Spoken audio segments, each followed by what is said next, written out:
अस्सलामुअलैकुम नाज़रीन, आप देख रहे हैं प्रोग्राम खबर क्या है और मैं हूं फरजाना सिद्दीक। हम अपने शो में पाकिस्तान से जुड़े तमाम मसाइल पर बात करते हैं। मसाइल चाहे सेहत के हों, गैर कानूनी तौर पर अमारात बनाने के हवाले से हों, इंतज़ामी हों या फिर सियासत में आए रोज़ नई हलचल के हवाले से हों। मसाइल पर जब अवाम शिकायत करें तो उनको नज़रअंदाज कर दिया जाता है, उनके साथ नामुनासिब रवैया इख्तियार किया जाता है। इसलिए बने हैं हम अपनी आवाम की आवाज़ और उनके मसाइल को हम करेंगे हाईलाइट और उनके मसाइल को पहुंचाएंगे हुक्मरानों तक और अवामी तमाम मसाइल को करवाएंगे हम हल। हर खबर के अंदर की खबर क्या है लाएंगे आपके सामने प्रोग्राम खबर क्या है में। नाज़रीन, आज हमारे साथ मौजूद हैं नुमाइंदा ख़ुसूसी फ़हीम अख्तर इस्लामाबाद स्टूडियो से, जाहिद खोकर नुमाइंदा कराची और मंसूर मुगीरी इंचार्ज इन्वेस्टिगेशन साउथ ने हमें ज्वाइन किया है कराची स्टूडियो से।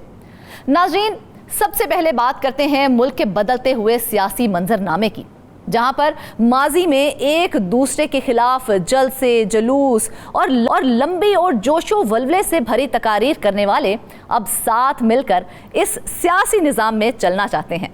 जी हाँ, हम बात कर रहे हैं PTI और JUI फे की। दोनों जमातों का माजी उनके मुस्तकबिल में साथ चलने में अब रुकावटें डालने लगा है। दोनों जमातों के साथ चलने से अब कारकुनान भी परेशान दिखाई दे रहे हैं कि आखिर इतने दिलखराश माजी के बाद कैसे अब एक साथ चला जा सकता है। इत्तेहाद के हवाले से दोनों जमातों के रहनुमाओं में मुलाकातें हुई हैं, जिसमें मौलाना फजलुर रहमान की जानिब से इत्तेहाद के हवाले से PTI के सामने 3 शर्तें भी रखी गई हैं। वो शर्तें क्या हैं और आखिर क्या दोनों जमातों में वाकई इत्तेहाद कायम हो जाएगा और क्या दोनों जमातों में अभी भी बैकडोर बातचीत जारी है और माजी के हरीफ मुस्तकबिल में रफीक बन भी पाएंगे या नहीं, ये तमाम सवालात का जवाब लेंगे नुमाइंदे फ़हीम अख्तर से। जी फ़हीम, बताइएगा इस हवाले से हमें।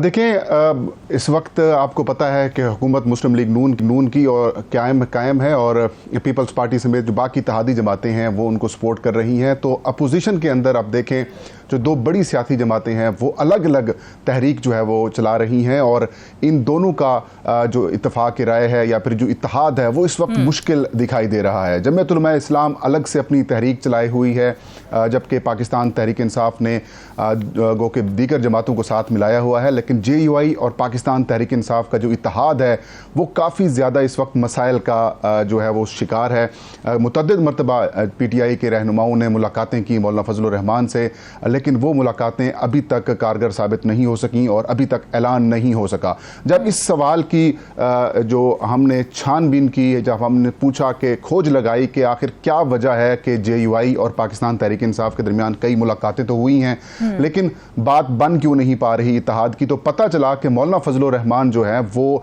उन्होंने 3 शराइत और अपने जो 3 वजाहतें हैं वो पाकिस्तान तहरीक इंसाफ से मांगी हैं। उनकी डिटेल एक एक करके मैं आपके साथ शेयर करूँगा। जबकि जो इन शराइत को अगर देखें और वजाहतों को देखें तो ऐसा महसूस होता है कि PTI और मौलाना फजलुर रहमान दोनों फेस सेविंग चाहते हैं कि किस तरीके से हम अपने वर्कर्स को बताएंगे कि माजी में तो हम एक दूसरे के खिलाफ एक्सट्रीम लेवल के ऊपर मुखालफत करते रहे हैं, तो अब कैसे हम आगे जाकर चलेंगे। जो पहली शर्त है मौलाना फजलुर रहमान की वो ये है कि तहरीक इंसाफ हमें बताए कि उनकी कादियानियों से मुतालिक पॉलिसीज़ क्या हैं या उनकी पॉलिसी क्या हैं। लेकिन मुल्तान के अंदर उन्होंने एक प्रेस कॉन्फ्रेंस की, एक सवाल उसके हवाले से हुआ तो उन्होंने कहा था कि एक पॉलिटिकल स्टेटमेंट थी, लेकिन अभी तक उनको मौलाना फजलुर रहमान को जो PTI से इस हवाले से भी वजाहत चाहिए ताकि वो अपने वर्कर्स को बता सकें कि जो मेरा पहले वाला मौक़िफ़ था उसके ऊपर इनकी वजाहत आ चुकी है। तीसरा अहम और जो बड़ा जो शर्त है मौलाना फजलुर रहमान की वो ये है कि अगर अलाइंस हो जाता है पाकिस्तान तहरीक इंसाफ और जमीयत उलमा इस्लाम के दरमियान और एक अपोजिशन का मुश्तरका इत्तेहाद जब होगा तो उनके जो जलसे होंगे तो इन जलसों में पाकिस्तान तहरीक इंसाफ के जलसों का रंग नहीं आना चाहिए, इसमें कल्चर नहीं आने चाहिए, PTI के नगमे नहीं, या फिर वो जिस तरीके से वो माजी में PTI के बारे में मौलाना साहब कहते थे कि कॉन्सर्ट होते हैं वो नहीं होने चाहिए। और इन 3 चीज़ों के ऊपर उन्होंने कहा जब वजाहत आ जाएगी, जब यकीन दहानी आ जाएगी, उन्होंने कहा बेशक आप इसको पब्लिक ना करें, ऑफ द रिकॉर्ड हमारे साथ डिस्कस कर लें, उधर वजाहत दे दें ताकि फिर हम बाज़ाब्ता तौर पर इत्तेहाद बन सके। लेकिन ज़रा ये बताते हैं कि पाकिस्तान तहरीक इंसाफ की जानिब से ताहाल फरजाना मौलाना फजलुर रहमान को यकीन दहानी नहीं कराई गई। कई रोज़ की कई रोज़ के तातुल के बाद जो मौलाना फजलुर रहमान और JUI के दरमियान रब्ता हुआ और इसमें उमर अयूब, रसद कैसर वगैरह ने मुलाकात की, तो उस मुलाकात के अंदर भी मौलाना फजलुर रहमान ने फिर वही बात की कि यकीन दहानी करवाएं और पेशकश तक नहीं की गई कि आप इस अलाइंस के अंदर जो है वो दोबारा शामिल हों या फिर आप आएँ। और ज़राए ये बताते हैं कि इस मुलाकात में मौलाना फजलुर रहमान को ये दावत दी गई कि आइन की बहाली, धांधली के ख़िलाफ़ और जो बाकी इंसानी हकूक़ से मुतालिक मामलात हैं उसके ऊपर तहरीक इंसाफ, जो तहरीक तहफ़्फ़ुज़ आइन पाकिस्तान है, उसके प्लेटफॉर्म के तहत एक गोल मेज़ कॉन्फ्रेंस बुलाना चाह रही है। तो मौलाना फजलुर रहमान को उन्होंने दावत दी कि आप इसमें शरीक हूँ। तो मौलाना फजलुर रहमान ने यह कहकर माज़रत कर ली कि मैं अभी इस पोजीशन में नहीं हूँ, जब तक वो मामलात आप पहले वाले हल नहीं करते तब तक जो आगे नहीं बढ़ा जा सकता। चंद रोज़ पहले बानी पाकिस्तान तहरीक इंसाफ, उनकी जानिब से PTI के रहनुमाओं को ये कहा गया था कि मौलाना फजलुर रहमान के साथ रब्ता करें और उनको इत्तेहाद के अंदर जो है वो शामिल करें। मौलाना फजलुर रहमान ने पहले जो नाराज़गी का इजहार किया था वज़ीर आला खैबर पख्तूनख्वा अली अमीन गंडापुर समेत कुछ PTI के रहनुमाओं के बयानात के बाद, फिर बानी PTI ने इन रहनुमाओं को बयानबाजी से रोक दिया था कि मौलाना फजलुर रहमान के ख़िलाफ़ कोई बयानबाजी ना दें।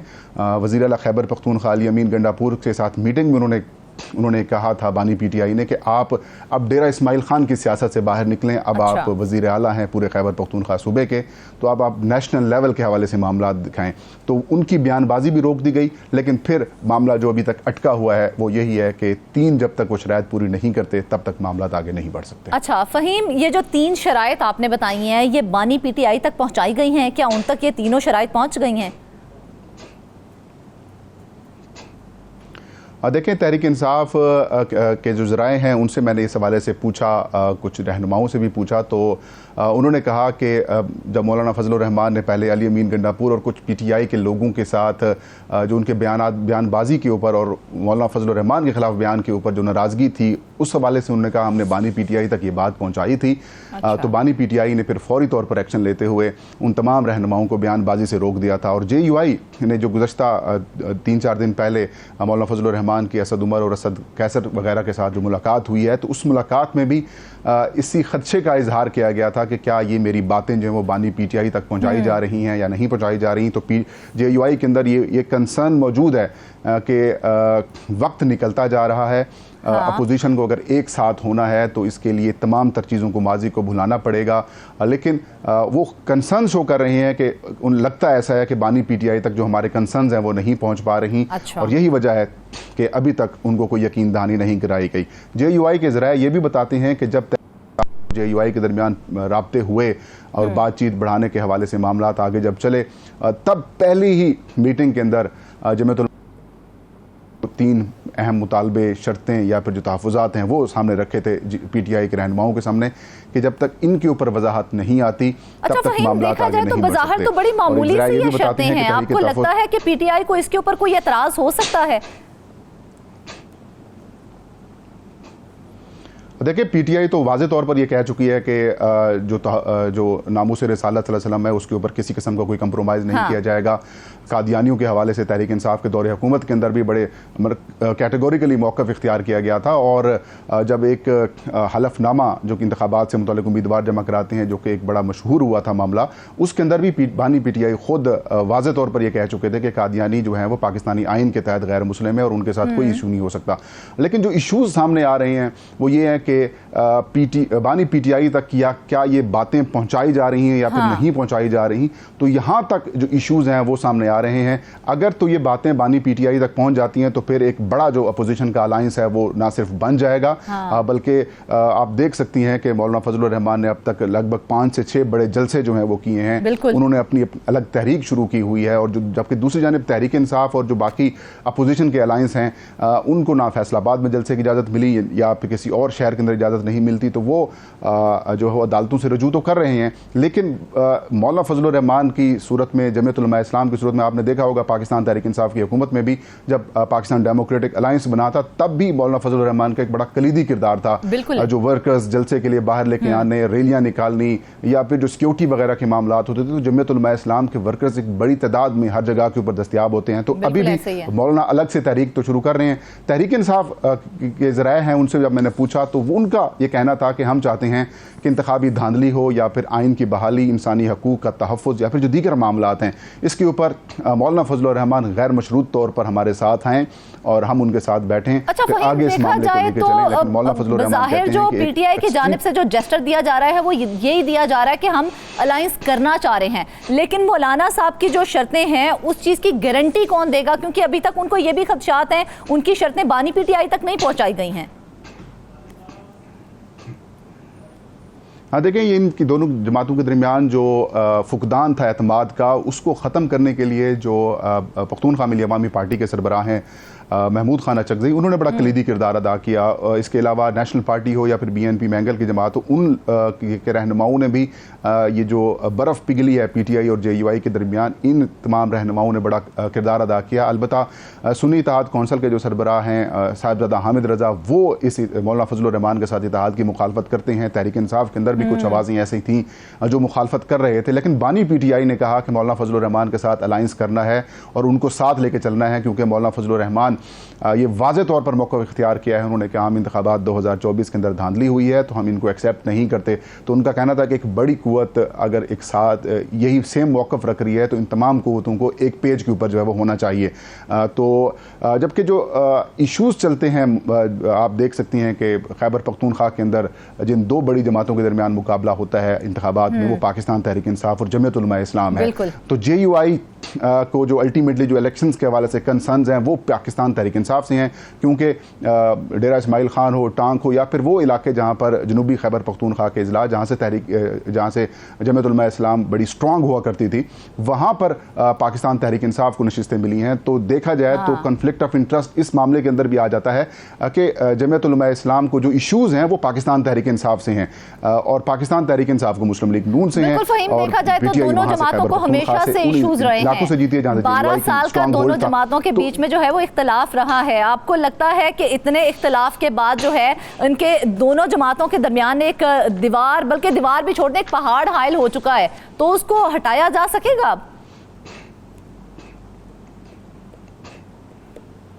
देखिए, मौलाना फजलुर रहमान इस हवाले से वाज़े मौक़िफ़ इख्तियार कर चुके हैं। कहते हैं ये नामुमकिन नहीं है, और अगर आप देखें कुछ हद तक तो ये चीज़ें बढ़ भी रही हैं। PTI का मौलाना फजलुर रहमान के रिहाइश गाह के ऊपर कई दफ़ा जाना, असद कैसर का, उमर अयूब का या फिर जो बाकी पाकिस्तान तहरीक इंसाफ के रहनुमा हैं वो वहाँ पर पहुँचे हैं। मौलाना फजलुर रहमान ने भी इस हवाले से कोई सख्त किस्म की स्टेटमेंट नहीं दी। चंद रोज़ पहले जो पाकिस्तान तहरीक इंसाफ के सेक्रेटरी इत्तलात हैं रऊफ़ हसन, उनके ऊपर हमला हुआ, उसकी JUI ने मजम्मत की और हुकूमत के ऊपर सख्त तनकीद की। तो इनके दरमियान मामलात बेहतर तो हो रहे हैं। ये एक बड़ी डिवेलपमेंट है कि वो पाकिस्तान तहरीक इंसाफ और JUI जो एक दूसरे के ऊपर खुदा न खासा कुफर के कुफर टाइप के जो है वो इल्ज़ामात लगाते रहे, फतवे देते रहे, कोई यहूदी एजेंट कहता रहा, कोई किसी और नाम से अलकाबात से नवाजता रहा, तो वो एक साथ बैठ रहे हैं।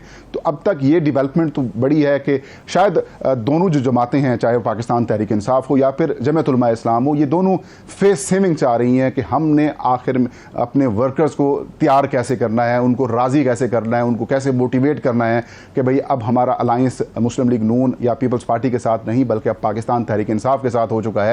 और ख़ुद मौलाना फजलुर रहमान भी और उनकी जो जमात है वो शायद इस नुक्ते के ऊपर थोड़ा सा परेशान है कि क्या हमारे जो वर्कर्स हैं वो इस सारी चीज़ों को डाइजेस्ट कर लेंगे या फिर नहीं करेंगे। तो दूसरी जानब तहरीक इंसाफ थोड़ा सा एक स्टेप आगे हो चुकी है। कि ख़ुद मौलाना के रिहाइश गाह के ऊपर जाना, उनके साथ मिलना।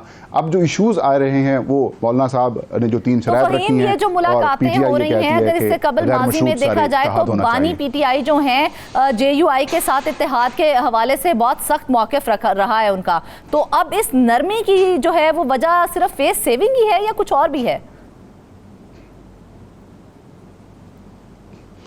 देखिए, नरमी की एक जो बड़ी वजह यह है कि पाकिस्तान तहरीक इंसाफ और बिलखसूस बानी पाकिस्तान तहरीक इंसाफ का ये समझना है कि आम इंतखाबात 2024 में हमारा मैंडेट चुराया गया है और इलेक्शन जो हैं वो साफ शफाफ और मुनसफाना नहीं हुए और फार्म 47 के ऊपर जो है वो हुकूमतें कायम की गई हैं। तो दूसरी जानब अगर यही मौक़िफ़ देखें तो जमीयत उलमा इस्लाम का भी है। तो बानी PTI ये चाहते हैं कि मुल्क के बेहतर मफाद के लिए और अलायंस एक होना चाहिए, अपोजिशन का आवाज़ें एक होनी चाहिए ताकि जो रिफ्ट्स हैं अपोजिशन के अंदर वो नज़र नहीं आनी चाहिए। तो अब ये एक बड़ी डेवलपमेंट है कि JUI और पाकिस्तान तहरीक इंसाफ, जो कि माजी में एक दूसरे की दुश्मन हुआ करती थी जमातें, मुखालफत इस लेवल के ऊपर थी।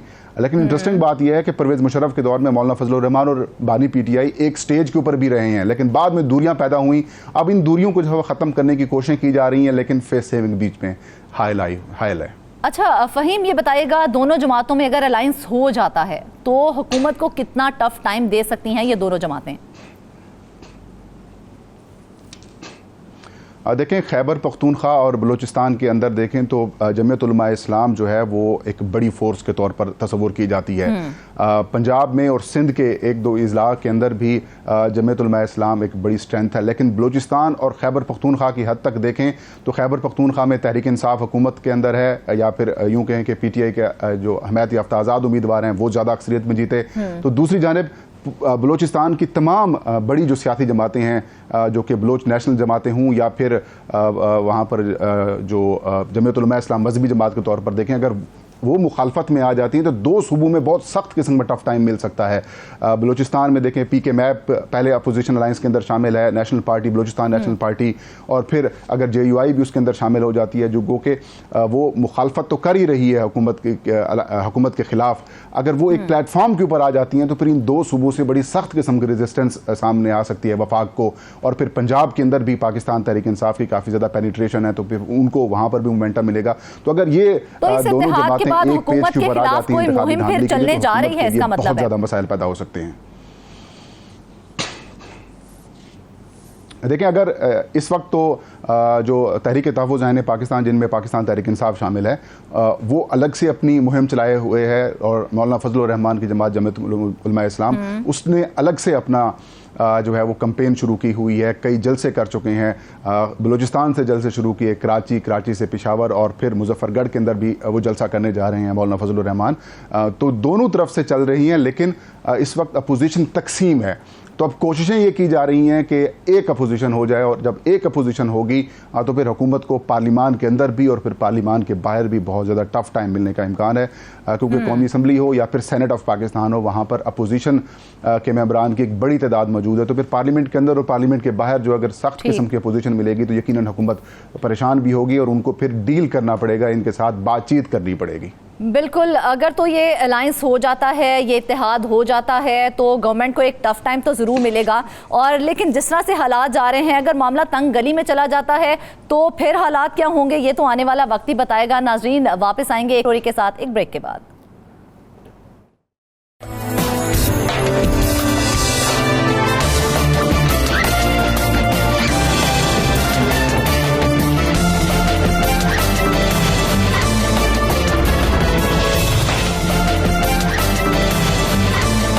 वेलकम बैक नाजरीन। ब्रेक के बाद बात करेंगे सिंध के शहर जैकबाबाद की। 11,74,000 आबादी वाले शहर के लिए सिंध सरकार की जानिब से अरबों रुपए के प्रोजेक्ट दिए गए, लेकिन उनका आवाम को फ़ायदा नहीं हो सका, बल्कि अफसरान और उनके हवारियों की मौजें लगी हुई हैं। जब प्रोजेक्ट का ऐलान किया गया था, उसमें पानी, सीवरेज, सॉलिड वेस्ट मैनेजमेंट और शहर को देने के लिए कुछ और चीज़ें इस प्रोजेक्ट में शामिल थीं। इस प्रोजेक्ट पर कितना काम हुआ, कितना नहीं हुआ, खबर के अंदर असल खबर क्या है, बताएंगे मंसूर मोगीरी। मंसूर, बताइएगा इस हवाले से अंदर की खबर क्या है? अच्छा मिस फरजाना, आज की जो स्टोरी है मैं पूरे मुल्क में, मुल्क से बाहर जो हमारे नाजरीन हैं उनको बताना चाह रहा हूँ। जैकबाबाद शहर जो अंग्रेज़ सरकार के दौर में एक अच्छा अफसर था, जॉन जैकब, उन्होंने वहाँ की कारोकारी की रस्म को ज़ीरो कर दिया था। उसके नाम से इस शहर पे नाम पड़ा, जो इस वक्त 50 डिग्री सेंटीग्रेड को टच कर रहा है और पूरी दुनिया में गर्म तरीन शहरों में से एक है। वहाँ गुज़िश्ता कई दहाइयों से बड़े मसाइल हैं। तो सिंध गवर्नमेंट की जानिब से कोई 13 साल पहले एक प्लान बनाया गया है कि जैकबाबाद में पानी के लिए, मीठे पानी के पीने के लिए एक स्कीम होनी चाहिए, सैनिटेशन की होनी चाहिए, सॉलिड वेस्ट की होनी चाहिए, और साथ में कुछ और चीज़ें। तो उस प्लान को उन्होंने शेयर किया USAID वालों के साथ, जो US गवर्नमेंट का एक एडिशनल प्रोग्राम है जिसमें वो लोन भी देते हैं और ग्रांट एंड एड भी देते हैं। तो USAID वालों के साथ इन्होंने शेयर किया, तो 6.5 अरब रुपए का ये प्लान बना। 13 साल पहले इस मंसूबे की शुरुआत हुई। 12 साल मुसलसल इस पे जो है काम हो रहा है, लेकिन अभी तक सूरत हाल ये है कि काम मुकम्मल नहीं हो पाया है। हम अपने नाज़रीन को दिखा भी सकेंगे और सुना भी सकेंगे कि वहाँ की शहरों ने जो शेयर किया है, इनके कागजात में बताया गया है कि अभी भी 2 अरब कोई 12-13 करोड़ रुपए पानी के कंपोनेंट पे खर्च हो गए और वो पानी वाला कंपोनेंट जो है मुकम्मल हो गया है। लेकिन आप देखेंगे, हमारे प्रोड्यूसर साहब जो दिखाएंगे कि शहरी जो है पानी गधे गाड़ी पे पानी लेके जा रहे हैं। 21वीं सदी में भी कोई जदीद सहूलत नहीं है कि शहरियों को कैसे पानी दिया जाए। गधे गाड़ी पे, रिक्शे पे और ट्रैक्टरों पे पानी लेके जा रहे हैं। तो पानी वाली सूरत हाल ये है। और सैनिटेशन में भी हम दिखा सकते हैं कि वहाँ पर नालियाँ टूट फूट का शिकार है और जहाँ पर बड़े बड़े नाले होने चाहिए थे तो वहाँ छोटी नालियाँ बनाई गई हैं। और इस तरह जो शहर के सफाई के लिए जो सॉलिड वेस्ट का काम दिया गया था म्यूनसिपल वालों को, वो भी जू का तू है, कचरा बहुत ज़्यादा है। तो मजमूई तौर इस वक्त तक 6.5 अरब रुपए में से कोई 5.5 अरब के करीब पैसे खर्च हो गए हैं, जिसमें 4.5 अरब रुपए तो US एड के लग गए और 93-94 करोड़ जो है सिंध गवर्नमेंट के। जी अच्छा मंसूर, बैरूनी मुल्क से कर्जा लेकर जो है प्रोजेक्ट शुरू किया गया और उसमें 4 साल के बजाय 12 साल क्यों लग गए हैं? देखिए, सबसे बड़ी बदकिस्मती ये है कि जब ये प्रोजेक्ट शुरू हुआ तो एक बहुत अच्छे अफसर को तैनात किया गया। अब मेरे वहाँ पर काफ़ी सोर्सेस हैं, मैंने उनसे पूछा नीचे लेवल पे कि क्या वजूहत हैं कि इसको इतना डिले हुआ। उनमें से मुझे किसी ने बताया कि एक अच्छा अफसर वहाँ तैनात हुआ। उनके सामने जब बिल पेश किए गए तो उन्होंने 2 बिल्स पे एतराज़ किए कि भाई आपने 2 करोड़ 3 करोड़ या 4 करोड़ जो दिखाए कागजात में, मुझे ये दिखाएं प्रैक्टिकली ये पैसे कहाँ खर्च हुए। तो आए बाएँ शाएँ करते रहे, उनको नहीं दिखाया गया। अच्छा। जो नीचे के अफसरान, इंजीनियर और दीगर के लोग जो मुलवस है जिन्होंने ये जैली बिल बनाए थे, उन्होंने क्या किया कि जो पॉलिटिकल लोगों ने जिनकी पोस्टिंगें कराई थी उनको जाके कहा कि PD तो हमें तंग कर रहा है, जिस मकसद के लिए आप लोगों ने प्रोग्राम बनाया वो तो पूरा नहीं होगा। बदकिस्मती है कि उन्होंने जाके जो पॉलिटिकल लोग हैं उन्होंने जाके बिलावल भुट्टो साहब को शिकायत की। बिलावल साहब को क्या पता कि वाकई वो सही अफसर है भी, सही काम कर रहा है नहीं। उन्होंने सिंध गवर्नमेंट को कहा कि इस अफसर को हटाया जाए और दूसरे को तैनात किया जाए। तो अच्छे अफसर को उन्होंने हटा दिया गया।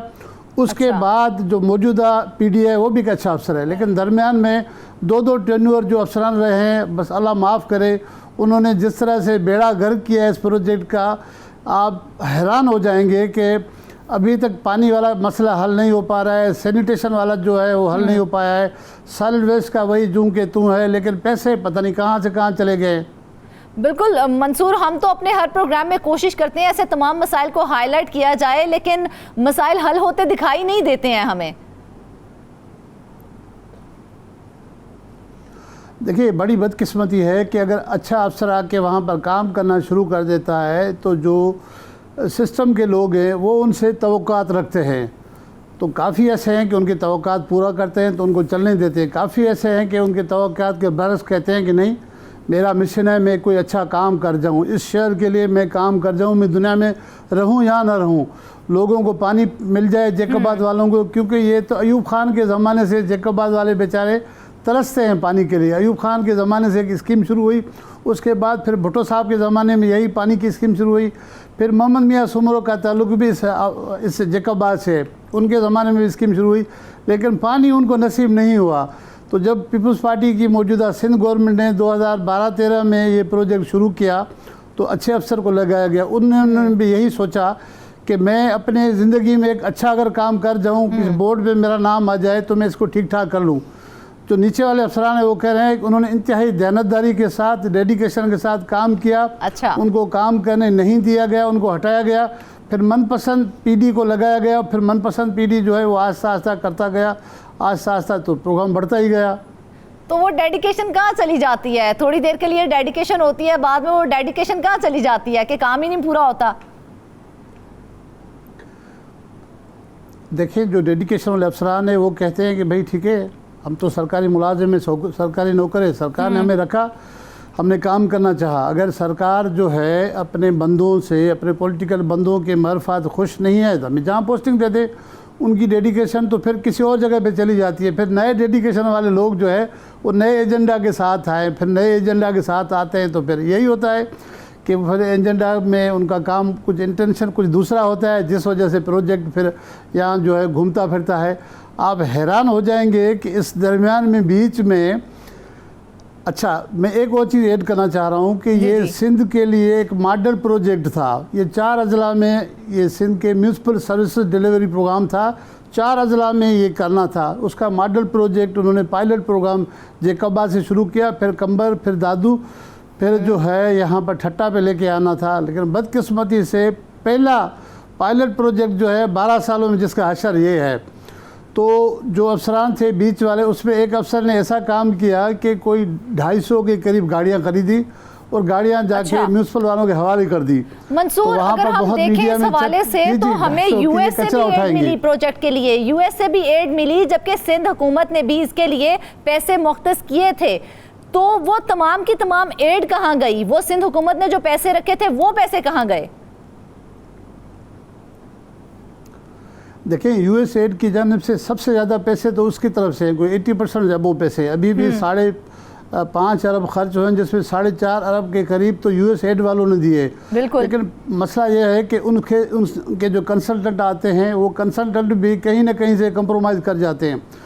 अभी आप हैरान हो जाएंगे कि इसमें उन्होंने जो रिपोर्ट दी है, अब ऊपर जाके दिखाते हैं कि पानी भी सही चल रहा है, सैनिटेशन भी ठीक है, सॉलिड वेस्ट का काम भी सही है। अच्छा। अब वो यूएस एड के जो आला लेवल के हैं वो जेकबाद में बार बार तो नहीं जाएंगे, तो उनके साथ भी ये डंडी मारते हैं, उनको भी ये सही हक़ाइक़ नहीं बताते, जो ग्राउंड रियलिटीज़ कुछ और होते हैं। मंसूर, लेकिन इस प्रोजेक्ट को तो वैसे पूरा हो जाना चाहिए था। कहीं ना कहीं हर बार हमारी हुकूमत की भी कोशिश होती है कि हम जो अमरीकी सरकार है उसको नाराज़ ना करें, और अमरीकी सरकार की दी हुई एड पर हमने कोई काम नहीं किया। अमरीकी सरकार नाराज़ नहीं हुई?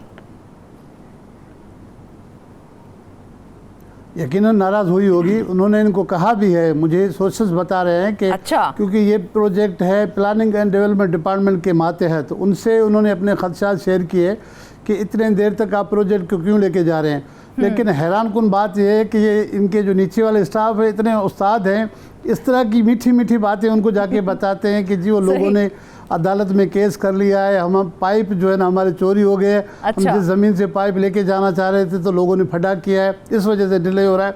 और कुछ चीज़ें ठीक भी हैं किसी हद तक, लेकिन ज़्यादातर इस तरह का जो टाइम लगना खुद हैरान कुन है। उसमें देखें सरकार के पैसे ज़्यादा लग जाते हैं, क्योंकि इनकी कास्ट जो कीमत है महंगाई की वजह से बढ़ जाती है और लोगों को भी फ़ायदा नहीं पहुंचता है। अगर 12-13 साल आप पायलट प्रोजेक्ट 4 सालों के लिए आपने लॉन्च किया, उस पर अगर 12-13 साल में आप लगा रहे हैं, मकसद के लिए प्रोजेक्ट को शुरू किया जाता है उसके खातिर खा नताइज तो मिलते ही नहीं है, फ़ायदा तो कहीं भी दिखाई नहीं देता है, मकसद ही फौत हो जाता है। जी हाँ, बिल्कुल मकसद फौत हो जाता है। मैंने इस स्टोरी पर PND के आला अफसरान से रब्ता किया, उनसे बात की, वो खुद उन्होंने अफसोस का इजहार किया। उन्होंने कहा है कि हमने जो अफसरान हैं उनको सख्ती से कहा है कि 2-3 महीनों में हर हाल में हमें ये स्कीम मुकम्मल करके दें।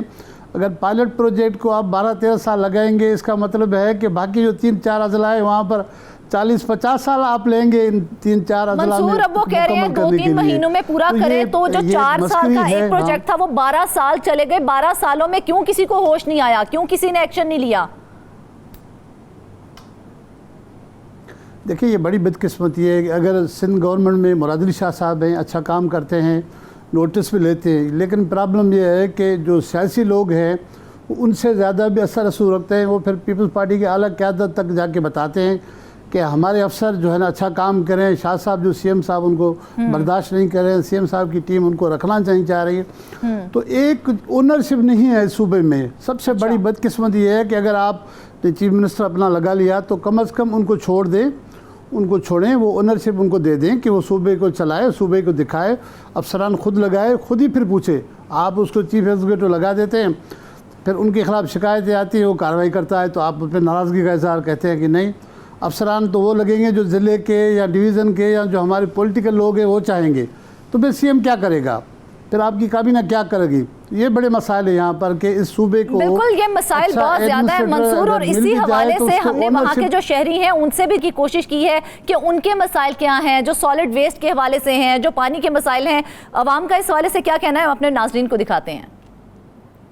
इतना कचरे का ढेर है, अभी कोई साफ़ सुथरा नहीं है। हमें हम आला अफसरों से या उससे मुतालबा ये करते हैं कि भाई अगर जो कचरों का ठीक जिसको दिया था जलाने के लिए वो कहाँ गए पैसे। देखो गंदगी के पानी के निकासी के लिए जो बनाए गए थे जिसमें खतीर रकम लगाई गई थी 2009 में इसका काम तरक्याती कामों में ये स्कीम लगाई गई थी, मगर मैं दावा के साथ कहता हूँ कि इसमें करोड़ों रुपए की करप्शन की गई।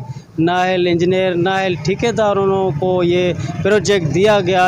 अफसोस से कहना पड़ता है कि जैकाबाद एशिया का गर्म तरीन इलाका है। 2 अरब रुपए से ज़्यादा जो मेगा स्कीम मीठे पानी की फराहमी की थी वो उससे पानी शहरों को नहीं मिल रहा। जैकाबाद वासी मीठे पानी की बूंद बूंद के लिए तरस रहे हैं। मंसूर, आपने भी सुना आवाम क्या कह रहे हैं। आवाम कह रहे हैं कि करप्शन भी बहुत ज़्यादा की गई है। तो अब तक क्या कार्रवाई हुई है इस हवाले से? देखिए, यही बड़ी ज़्यादती, मैं यही तो कहना चाह रहा हूँ कि 50 डिग्री सेंटीग्रेड में उस शहर में आप लोगों को मीठे पानी जो है ना वो घरों तक नहीं पहुँचाएंगे, वो भी 21वीं सदी में। तो लोग गधे गाड़ी से चिंची से लेके जाएंगे। तो मुझे समझ नहीं किस दौर में आप रहते हैं। फिर 40-50 साल आप और लगेंगे कि टेक्निकल तरीके से लोगों के घरों में जाके मीठा पानी पहुँचे। ये बिल्कुल सही कह रहे हैं। जो इंजीनियर हैं, जो ठेकेदार हैं, जो दीगर अफसरान हैं, जो बीच में पीढ़ी रहे, उन्होंने अच्छे खासे पैसे कमाए। इस पे होना तो ये चाहिए कि पीपल्स पार्टी की जो आला क़यादत है वो ख़ुद नोटिस ले ले, वो नेब को लिखे कि इस प्रोजेक्ट में जो जिस जिम्मेवार हैं, जिन्होंने घपला किया है, उनके ख़िलाफ़ कार्रवाई करे, उनको टांगे। आपका पायलट प्रोजेक्ट है, अगर पायलट प्रोजेक्ट इस तरह तबाही का शिकार होगा तो बाकी 3-4 अजला में बिल्कुल ऐसे ही है मंसूर। दुनिया चांद पर पहुंच गई है और हम अवाम को बेसिक नेसेसिटीज प्रोवाइड नहीं कर पा रहे हैं, ना साफ पानी मुहैया कर पा रहे हैं, ना उन्हें सहूलियात दी जा रही है। पायलट प्रोजेक्ट्स पे इतना अरसा लगाया जा रहा है। हुकाम बाला को इस हवाले से सोचने की जरूरत है। नाजरीन, वापस आएंगे एक ब्रेक के बाद।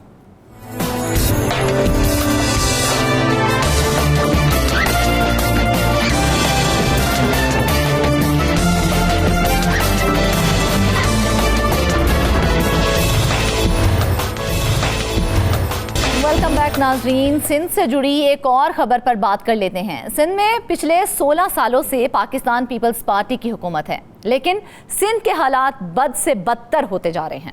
आए रोज कोई ना कोई नया करप्शन का स्कैंडल मंजरे आम पर आ जाते हैं। आज भी प्रोग्राम में ऐसे ही एक स्कैंडल पर बात करते हैं। नाजरीन, कराची में मवेशियों की फीस के नाम पर अवाम को हर साल 1.5 से 2 अरब का टीका लगाने का इंकशाफ हुआ है। मुबैना तौर पर गैर कानूनी ठेका देने के इल्ज़ाम में महकमा एंटी करप्शन ने तहकीकात शुरू कर दी हैं।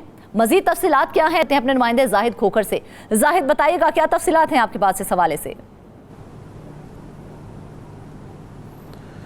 जी बिल्कुल, ये मवेशियों के टैक्स के नाम पर ये जो पैसे वसूल किए जाते हैं, हर साल 1.5 से 2 अरब रुपए के जो है आवाम को टीका लगाया जाता है। पूरे मुल्क से जो मवेशी आते हैं उनसे ये टैक्स कलेक्शन की जाती है। अच्छा। इसमें जो टैक्स हम बात करेंगे कि ये भी कानूनी है कि गैर कानूनी है इस मामले पर, मगर जो टाउन म्यूनसिपल कॉरपोरेशन घटाब की जानिब से ठेका दिया गया है इस वक्त 24 करोड़ रुपए का, कि जो मवेशी आएंगे उनकी हेल्थ क्लियरेंस सर्टिफिकेट और दूध वाले जो जानवर हैं उनसे टैक्स कलेक्ट किया जाता है। अच्छा। ये मोटरवे के करीब एक चेक पोस्ट है, वहाँ पर ये उनसे लिया जाता है। जिस कंपनी को ये ठेका दिया गया है इसके हवाले से शिकायत पहुँची है महकमा एंटी करप्शन के पास, और डायरेक्टर एंटी करप्शन की जानिब से डिप्टी डायरेक्टर ईस्ट को अहकाम दिए गए हैं कि इस मामले पर तहकीकात करें और ये जो कानून की खिलाफ वर्जी हुई है इस मामले पर इस पर रिपोर्ट दी जाएगी। और अगर इसमें कोई बात साबित होती है तो के खिलाफ कार्रवाई भी की जाए। इसके हवाले से मैं आपको बता दूं कि ये बुनियादी तौर पर KMC या जो साबिक सिटी डिस्ट्रिक्ट गवर्नमेंट थी उसके पास ये ठेका होता था, और 2012-13 में भी ये 13 करोड़ रुपए का ठेका गया था। ये बुनियादी तौर पर इस तरह है कि जिस तरह बाड़ों से जाके टैक्स कलेक्शन करते थे तो उन मुलाजमीन और अफसरान को इसमें मुश्किलात का सामना था, इसलिए जो एंट्री पॉइंट्स है वहाँ पर ये मुख्तलिफ चौकियाँ कायम की गई। जैसे ही पूरे मुल्क से जो मवेशी आते हैं उनको वहाँ पर टैक्स उनसे कलेक्ट किया जाएगा, उनको हेल्थ क्लियरेंस सर्टिफिकेट दिए जाएंगे, फिर वो कराची शहर के अंदर उनको एंटर होने की परमिशन होती थी। अच्छा। 2013 ये 3 पॉइंट्स हैं जिसमें लकी सीमेंट फैक्ट्री है, नेशनल हाईवे है और हब रोड है। अब 2013 में जब सिंध लोकल गवर्नमेंट एक्ट आया, उसके बाद जो सिटी डिस्ट्रिक्ट गवर्नमेंट थी वो डिज़ाल्व हो गई, DMCs आ गई, तो इसके बाद कराची जो डिस्ट्रिक्ट काउंसिल है उसको इख्तियार दिया गया कि आप इस मामले पर टैक्स कलेक्शन करेंगे। हालांकि ये मामला भी काफ़ी पेचीदा था और उनके पास भी इख्तियार नहीं था। बहरहाल ये मुसलसल टैक्स वसूली करते रहे।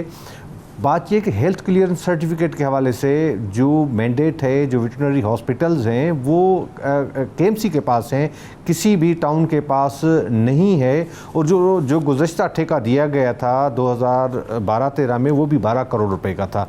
कानूनी तौर पर ये होता है कि हर साल 15% इंक्रीज़ होता है और उसके बाद ये ठेका दिया जाना चाहिए, मगर बदकिस्मती से जब ये डिस्ट्रिक्ट काउंसिल कराची के पास मामला आया तो ये ठेका सिर्फ 3 करोड़ रुपए में को ये दिया ठेका गया। देने का राइट किसके पास होता है, कौन ये ठेका देता है?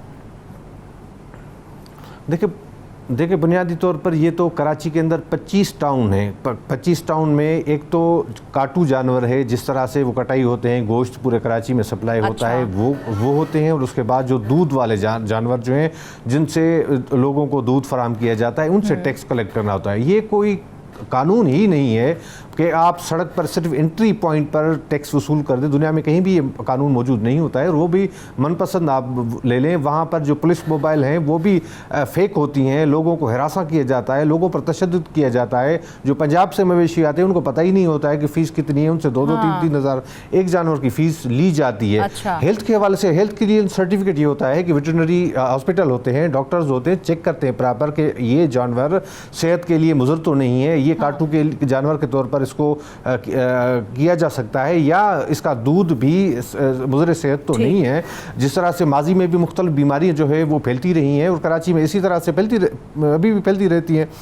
इस वक्त जो और दूसरी बात यह है कि एक मिली भगत होती है महकमे के अफसरान की जानिब से और सियासी मामलात होते हैं। मिली भगत से ये अरबों रुपए के मामलात करप्शन की नज़र होते हैं और ये इस तरह से कोर्ट के अंदर चले जाते हैं फरीकैन, और महकमे के अफसरान उसको फॉलो नहीं करते हैं। एक गठजोड़ और मिली भगत के तहत अदालत से एक फ़ैसला लिया जाता है और इसी हवाले से इसमें भी ऐसा ही फ़ैसला लिया गया है। फिर उसके बाद लोकल गवर्नमेंट कमीशन जो है उसने ये फ़ैसला दिया है कि अदालत ने लिहाजा फ़ैसला दिया है कि अब ये जो टैक्स कलेक्शन है ये टाउन गडाब और इब्राहिम हैदरी टाउन ये वसूल करेंगे। मगर उसके बावजूद भी अगर उनके पास मैंडेट आया है तो भी जो ठेका दिया गया है उसमें भी कानूनी तकाजे पूरे नहीं किए गए हैं। अब एक जो है वो जो जिलानी ऊपर इश्यूज आ रहे हैं कि ठेका देने के हवाले से कानूनी तकाजे पूरे नहीं किए जा रहे हैं। तमाम इशू के ऊपर बात करने के लिए जाहिद हमने जो है राब्ता किया है Sadar dairy and cattle farmers association Shakir Umar Gujjar से। शाकिर साहब बहुत शुक्रिया, आपने हमारे शो में अपना वक्त दिया। शाकिर साहब ये कहिएगा कि बहुत से इश्यूज जो हैं वो सामने आ रहे हैं, ठेका देने के हवाले से कहा जा रहा है कानूनी तकाजे पूरे नहीं किए गए, क्या कहेंगे आप इस हवाले से? कि सन 2002 से ये कराची मेट्रोपॉलिटन कॉरपोरेशन ने जोर जबरदस्ती हम पे मुसल्लत किया था, जिसे 2013 में DMC मलीर ने छीना, उसके बाद 2017 में इसे डिस्ट्रिक्ट काउंसिल कराची ने छीना। और मैं आपको एक बात बता दूं, मुझे आप एक बात बताएं, क्या सफर करने वाले जानवर से कीपिंग टैक्स लिया जा सकता है? इस तरह तो हर टाउन वसूली शुरू कर देगा। पूरा सिंध में जो मुल्क भर से माल मवेशी लाने वाले व्यापारी हैं, जो किसान हैं, उनके लिए कारोबार करना मुश्किल कर दिया। धड़ल्ले से कहता हूँ, इसमें पॉलिटिकल लोग शामिल हैं, इसमें बहुत बड़े पैमाने की करप्शन है। आपसे 900 रुपए जानवर की अब वसूली की जा रही है सुपर हाईवे पे, और यकीनी तौर पे अब मैं हाई कोर्ट में भी खड़ा हूँ इसमें, हमसे मारपीट करके जाम चोरों की हुदूद में ये वसूली की जा रही है। और मैं आपको ये भी बता दूं कि देखें जी, वेटनरी डिपार्टमेंट जो KMC है उसके पास ये उसका डोमेन है। अगर हेल्थ क्लियरेंस सर्टिफिकेट जारी करना है वो जारी कर सकता है, क्योंकि वेटनेरियन डॉक्टर्स उसके पास हैं और वो हमें वैक्सीन और स्प्रे करके जारी करे। शहर भर में पिछले 20 सालों से कांगो से जितनी हम बात हुई है उसकी जिम्मेदारी कराची मेट्रोपॉलिटन कॉरपोरेशन और वजीर आला सिंध पे आयद होती है। मैं आपको बता दूं, हमारे माल मवेशी की कोई स्प्रे नहीं किया जाता, कोई वैक्सीन नहीं की जाती, हमसे ज्यादती की जाती है। और मैं आपको बताऊं, मैं 45 सफ़ात के खुतूत लिख चुका हूं, मैं नैब को भी लिख चुका हूं, मैं एंटी करप्शन को भी लिख चुका हूं। नैब ने भी जब एंटी करप्शन को भेजा तो ये वहां पे करप्शन की शिकार हो गया ये हमारा केस, और मुझे जान से मारने की धमकियां दी गई साउथ अफ्रीका से बैठ के।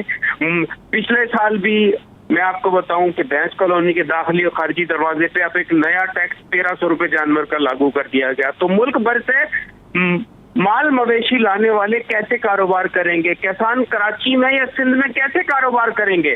कोई एजेंसी सुनने को तैयार नहीं है, सिंध पुलिस सुनने को तैयार नहीं है, हमसे भत्ते लिए जा रहे हैं। लेकिन शाकिर साहब, चूंकि आप तो सदर हैं dairy and cattle farmers association के, तो जब जानवर जो होता है उसको क्लियरेंस सर्टिफिकेट जारी किया जाता है, तो फिर वो कौन कर रहा है? वो सर्टिफिकेट कहाँ से जारी हो रहे हैं?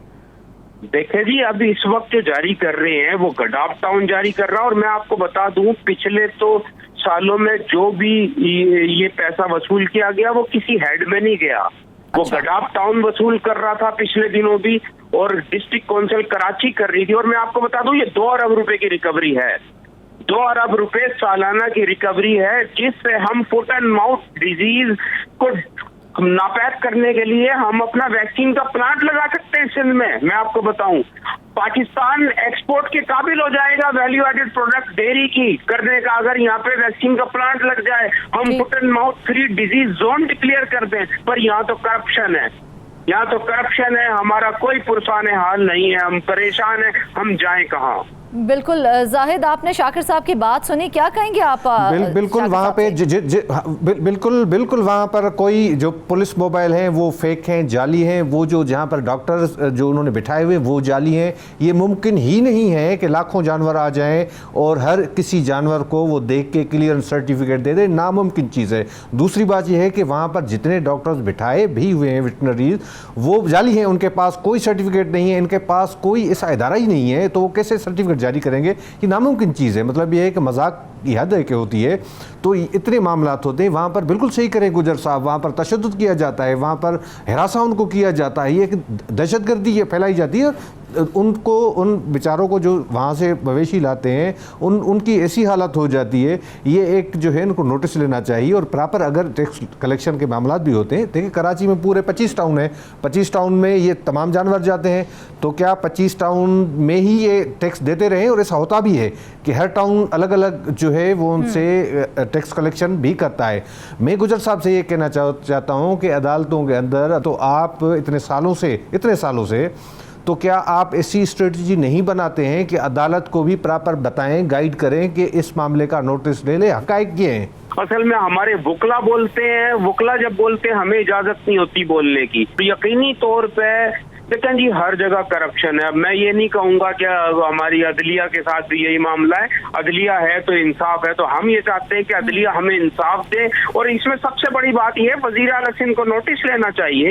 ये पूरे मुल्क का मामला है, सिर्फ कराची का मामला नहीं है, न सिंध का मामला है, पूरे मुल्क से। ये माशी हब है कराची, जहाँ पूरे मुल्क से माल मवेशी लाया जाता है और किसानों के साथ जब ज्यादती की जाती जामशोरों की हदूद में, हम FIR करने के लिए जब जाते हैं गडाफ, क्योंकि वो सीमेंट के सामने हमें पता चलता जी वो हुदूद लगती जामशोरों की। शाकिर साहब, आप ये देखें, कहा जा रहा है कोई कानूनी तकाजे पूरे नहीं किए गए हैं, लेकिन जब कानून वो ठेका दिया जाता है, प्रॉपर पेपर वर्क होता है, आपकी नजर के आगे से वो गुजरता है, उस वक्त इस पर एक्शन क्यों नहीं लिया गया? असल में जी हमारी नजरों से नहीं है गुजरता, क्योंकि जो ब्यूरोक्रेट्स हैं, जो DMG ग्रुप है, ये सब हमारा इस्तेहसाल कर रहा है।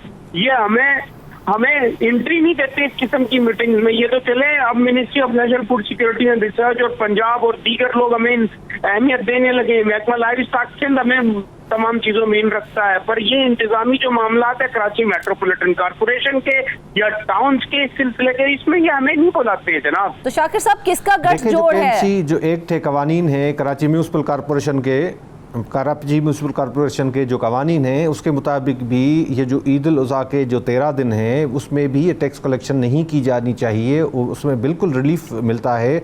मगर बदकिस्मती की बात है कि इन दिनों में सबसे ज़्यादा करोड़ों रुपए की वसूल की जाती है, वो बिल्कुल गैर कानूनी तौर पर की जाती है।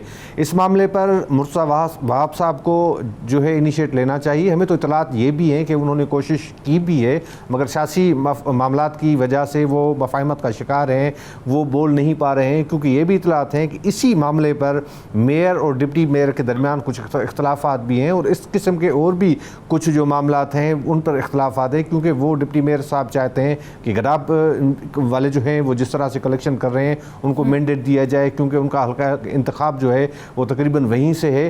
तो बात यह है कि बिल्कुल ये सही बात है कि अगर वो जानवर लेकर आने वाले हर ज़िले के अंदर ये टैक्स देते हुए आ जाएं तो ये मुमकिन चीज़ नहीं है। और दूसरी बात यह है कि एंट्री पॉइंट पर ये कौन सी बात है कि वहाँ पर आप इस तरह के टैक्स कलेक्शन के मामलात रखें, और वो भी वहाँ पर जहाँ पर कराची की हुदूद ही नहीं हो। ये काफ़ी मामलात रहे हैं, इनके भी जो मामलात हैं इन्होंने भी एहतजाज किया है मगर उसको एड्रेस नहीं किया जाता है।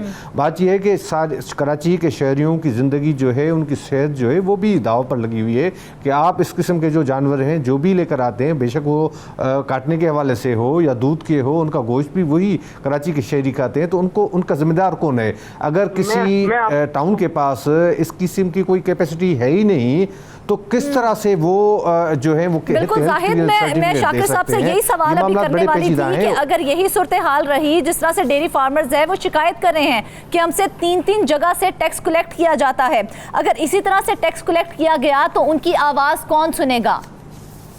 ये टैक्स नहीं है जी, ये भत्ता है, ये जोर जबरदस्ती है और इसमें पॉलिटिकल लोग शामिल हैं। इसमें वजीर आला सिंह को नोटिस लेना चाहिए, बिलावल साहब को नोटिस लेना चाहिए। मैं आपको बता दूं, देखिए ये हमसे जो भी वसूली करते हैं ना वो सारिफ की जेब से जाता है। दूध की कास्ट ऑफ प्रोडक्शन जो बनेगी वो हम लेंगे ही लेंगे आप लोगों से, गोश्त की जो कास्ट ऑफ प्रोडक्शन बनेगी वो हम लेंगे ही लेंगे, वो सारिफ भरता है, हमारी जेब से कुछ नहीं जाता। हम तो चिल्लाते हैं, अपनी जानों को दाव पे लगाते हैं जी हम लोग। हम तहरीरी खतूत लिखते हैं पर तमाम इदारे मुजरिमाना गफलत बरतते हैं, खामोश हो जाते हैं, कोई आवाज नहीं उठाता। आप देखें पिछले दिनों एक पंजाब में एक वाकया हुआ और देखें बिल्कुल फौरी तौर पे जी जी जी जी जी जी देखिए बदकिस्मती की बात यह है कि जिस भी इदारे का मैंडेट है, मिसाल के तौर पर कराची म्यूनसिपल कॉरपोरेशन है, सिटी डिस्ट्रिक्ट गवर्नमेंट है, तो किसी भी ठेके अगर हम इसको कहें कि जायज़ भी ठेका है तो इसके भी एक कानूनी तकाजे होते हैं। इस वक्त तक इस मामले का कोई थर्ड पार्टी जो है ऑडिट नहीं कराया गया। ये कोई पता नहीं है कि कितने जानवर जो है वो कराची के अंदर आते हैं, दूध वाले कितने आते हैं, काटने के हवाले से कितने आते हैं, कोई फिगर नहीं होती, कोई मामला नहीं होता है। और दूसरी कानूनी तौर पर हर साल कम से कम 15% इंक्रीज़ होना चाहिए ये ठेका। अगर 2013 में ये जो ठेका है वो तकरीबन 12.5 करोड़ रुपए में दिया गया तो 15% से हम लमसम जो मैक्सिमम जो अदाद शुमार इकट्ठे कर ले तो कम से कम 60 करोड़ रुपए में ये ठेका जाना चाहिए कम से कम।